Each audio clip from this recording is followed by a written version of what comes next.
আল্লাহ তখন জান্নাতীদেরকে একটা ডাক দিবেন, বলবেন, ও জান্নাতীরা, এই কোরআনের ভেতরে বিশ্বনবীর কণ্ঠে জান্নাতের যে নাজ, নিয়ামত, সুখ, স্বাচ্ছন্দ্যের ওয়াদা আমি দিয়েছিলাম, সব কি পাইছো?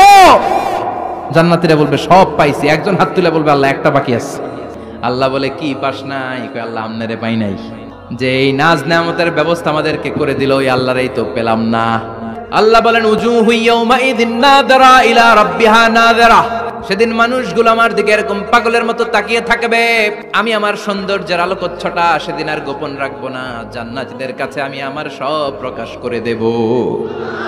আল্লাহ পর্দার পেছন থেকে তার নূরের সৌন্দর্য সেদিন প্রকাশ করে দেবে। খুব অল্প সময়ের জন্য আল্লাহর নূরের তাজাল্লি দেখাবে। এমন না যে ওখানে নূরের তাজাল্লি অনেকক্ষণ দেখা যাবে, না, স্বল্প সময়ের জন্য। 1 সেকেন্ডকে 1000 ভাগ করলে হয় 1 মাইক্রো সেকেন্ড, 1 মাইক্রো সেকেন্ডে অনেক ভাগ করলে হয় 1 ন্যানো সেকেন্ড। এরকম 1 ন্যানো সেকেন্ডের নূরের ঝলকানি। 3 জিনিসের দিকে তাকালেই সওয়াব। 1 নাম্বার আন-নাযার ইলাল মুসহাফ, কোরআনের দিকে তাকালেই সওয়াব, পড়া লাগবে না, পড়লে তো সওয়াব আছে, তাকানো মাত্রই।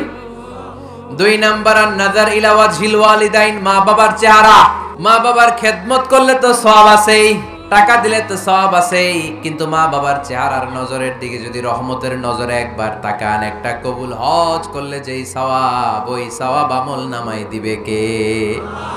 3 নাম্বার, আল্লাহর কাবা ঘরের গিলাফের দিকে যখন নজর করে তাকাবেন, 20টা রহমত নাজিল করবে কে?